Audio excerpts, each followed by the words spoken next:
Welcome to Untold Story. Today, we are talking about Russia's largest drone attack on Ukraine. What led to it?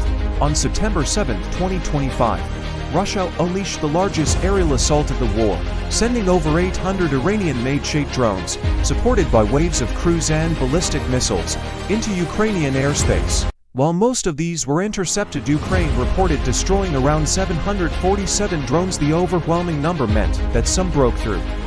Among the targets struck was a key government building in Kiev, not far from President Volodymyr Zelensky's residence. The Cabinet of Ministers building, one of Ukraine's central organs of government, sustained heavy damage, with fires tearing through its upper floors.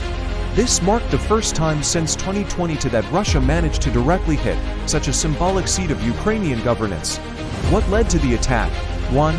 Breakdown of diplomacy. The assault came days after stalled international negotiations involving Ukraine, Russia, and the United States.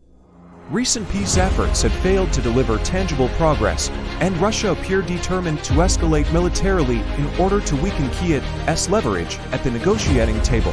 Analysts suggest the Kremlin wanted to demonstrate that Ukraine's leadership, even in its most secure capital strongholds, was not beyond reach. 2. Overwhelming air defenses. Ukraine has been highly effective in intercepting Russian missiles and drones. To counter this, Moscow adopted a new tactic: sheer saturation. By deploying over 800 drones simultaneously, Russia hoped to exhaust Ukrainian ammunition supplies and force defensive systems into overload. This swarming strategy allowed some drones and missiles to slip past defenses and hit high-value urban targets. 3.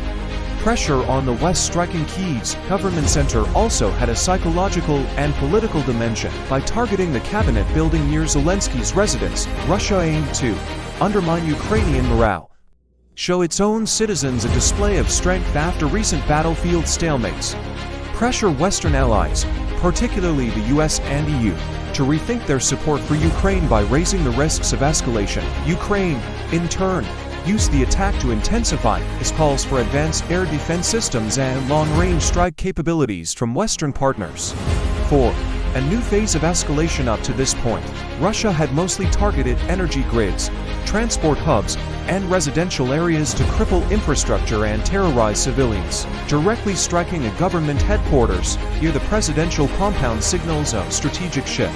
The Kremlin is now aiming not only at weakening Ukraine's economy, but also at threatening the very functioning of its government. Human and strategic impact. Civilian cost.